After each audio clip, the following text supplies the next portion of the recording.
उपवास असला की सकाळच्या नाश्त्याला साबुदाणा खिचडी, साबुदाणा वडा, थालीपीठ हे पदार्थ ठरलेले असतात.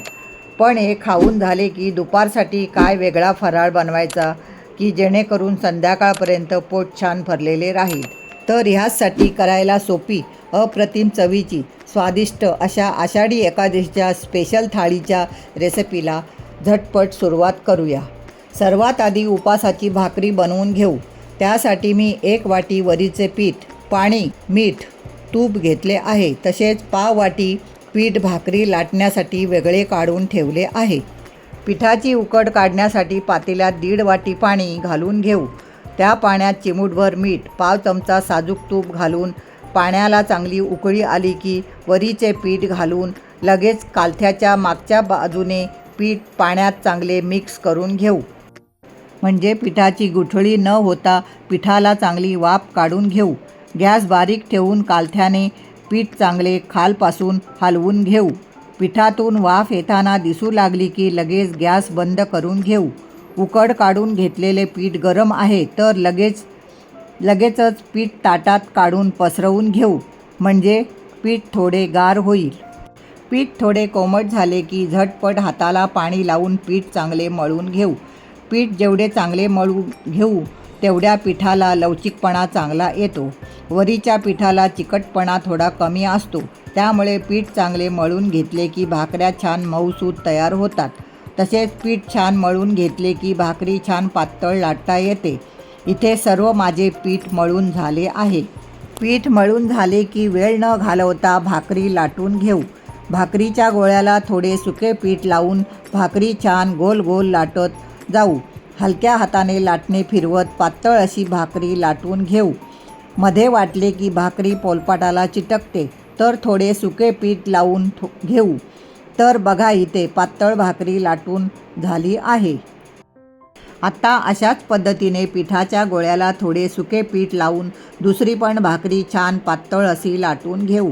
भाकरी मधोमध लाटून झाली की भाकरीच्या कडांवर लाटणे फिरवून भाकरी सगळीकडून एकसारखी पातळ लाटून घेऊ. बघा इथे दुसरी भाकरीसुद्धा लाटून झाली आहे.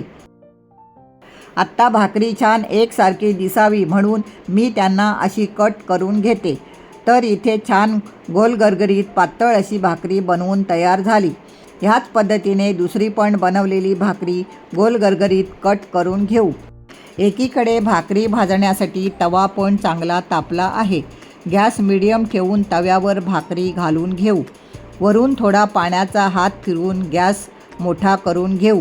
भाकरीला पाणी लावलेला ओला भाग सुकत आला की भाकरी दुसऱ्या बाजूने पलटून घेऊ. भाकरीचा तव्याकडील भाग सोनेरी रंगावर भाजत आला की भाकरी परत एकदा दुसऱ्या बाजूवर पलटी करून घेऊ. आता भाकरीला कालथ्याने प्रेस करून भाकरी दोन्ही बाजूने छान भाजून घेऊ. बघा इथे भाकरी कशी छान फुगली आहे. पिठाला छान उकड आली आणि उकडून घेतलेले पीठ चांगले जोर लावून मळून घेतले की भाकरी छान मऊसूद अशा तयार होतात. वरीच्या पिठापासून बनवलेल्या भाकऱ्यासुद्धा आरोग्यासाठी अतिशय फायदेशीर असतात. त्यामुळे निदान उपवासाच्या दिवशी तरी अशा पौष्टिक भाकरीचा आपल्या आहारात समावेश केला पाहिजे. बनवायला सोपी, पचायला एकदम हलकी, मऊसूद अशी वरीच्या पिठापासून बनवलेली पौष्टिक भाकरी ह्या पद्धतीने तुम्हीसुद्धा नक्की बनवून बघा. भाकरीनंतर आता साबुदाण्याची खीर बनवून घेऊ. त्यासाठी मी अर्धी वाटी साबुदाणे स्वच्छ धुवून अर्धा तास भिजत ठेवले होते. भिजत ठेवलेले साबुदाणे छान फुगले आहेत. साबुदाण्याबरोबर मी साखर, काजू, बदाम, वेलची पूड घेतली आहे. सर्वात आधी काजू आणि बदाम बारीक गॅसवर 2 ते 3 सेकंद भाजून घेऊ. काजू बदाम भाजून घेतल्याने ते मिक्सरमध्ये छान बारीक वाटता येतील. काजू बदाम हलकेसे परतून झाले की पातेल्यात 1 चमचा साजूक तूप घालून त्यामध्ये साबुदाणा घालून साबुदाणे 2 सेकंद परतून लगेच त्यात 2 वाटी गरम दूध घालून घेऊ. गॅस थोडा मीडियम ठेवून दुधात घातलेले साबुदाणे सतत हलवून घेऊ. म्हणजे साबुदाणे पातेल्याला खाली चिटकणार नाहीत. साबुदाण्यापासून बनवलेली ही खीर शरीरास थंडावा निर्माण करते. थकवा अशक्तपणामध्ये तर आवर्जून ह्या साबुदाण्याच्या खिरीचे सेवन केले जाते. साबुदाणे शिजतात तर मिक्सरच्या भांड्यात गार झालेले काजू बदाम पाव वाटी साखर बारीक वाटून घेऊ. तर इथे साखरेबरोबर काजू बदाम छान बारीक वाटून झाले आहेत. ह्या पद्धतीने काजू बदाम वाटून घातल्याने खीर छान घट्ट मलईदार चविष्ट बनते. शिजायला ठेवलेली खीर सतत चमच्याने हलवून घेऊ. आता तुम्हाला खिरीत घातलेले साबुदाणे हलके होऊन दुधावर आलेले दिसतात, म्हणजेच समजावे की साबुदाणे शिजत आले आहेत. गॅस मिडियम ठेवून खिरीला एक उकळी काढून घेऊ. तर बघा इथे 7 ते 8 मिनिटात साबुदाणे छान शिजले आहेत. गॅस बारीक करून खिरीत वाटून घेतलेले काजू बदाम आणि साखर थोडी थोडी करून घालून घेऊ. घातलेले काजू बदाम साखर दुधात मिक्स करून घेऊ.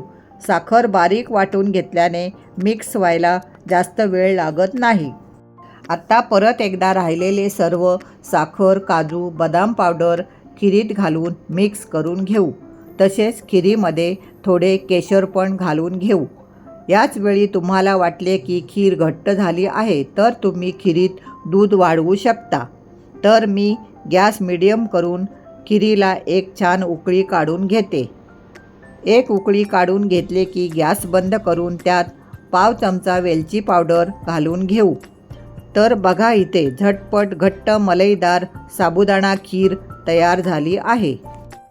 ही खीर गार झाली की घट्ट होते, त्यामुळे तुम्ही फ्रीजमध्ये गार करून सुद्धा खाऊ शकता किंवा बनवल्या गरमागरम खायला तर एक नंबर लागते. वरून थोडे काजू बदामाचे काप घालून घेऊ. बघा उपवासाची पौष्टिक अशी साबुदाणा खीर तयार झाली आहे. आता भाकरीबरोबर खाण्यासाठी बटाट्याची आमटी बनवून घेऊ. त्यासाठी कढईत 1 चमचा साजूक तूप घालू. तूप छान गरम झाले की 1 चमचा जिरे छान फुलले की 1 मिरची, कढीपत्ता आणि उकडून घेतलेले 2 मीडियम आकाराचे बटाटे घालून घेऊ. बटाट्याच्या मी थोड्या मोठ्या फोडी केल्या आहेत. बटाट्याच्या फोडी थोड्या परतून झाल्या की अर्धा ते 1 मिनिट झाकण ठेवू, म्हणजे बटाटे छान सोनेरी रंगावर परतले जातील.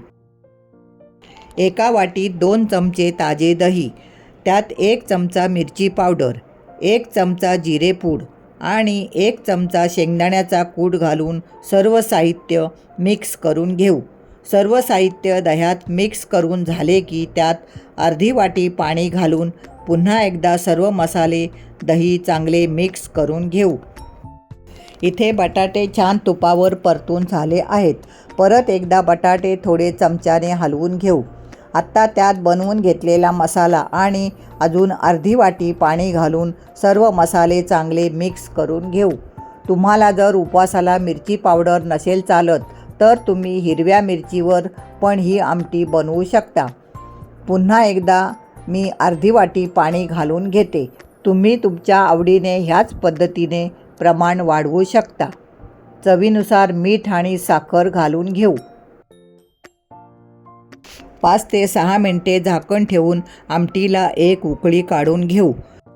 2 मिनिटांनी झाकण काढून आमटीमध्ये कोथिंबीर घालून अजून 3 मिनिटे उकळी काढून घेऊ.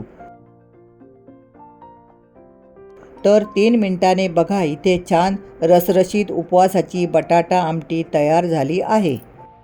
बटाटे उकडून घेतल्याने आमटी बनवायला अजिबात जास्त वेळ लागत नाही. तसेच शेंगदाण्याच्या कुटामुळे आमटीला छान दाटसरपणा आला आहे.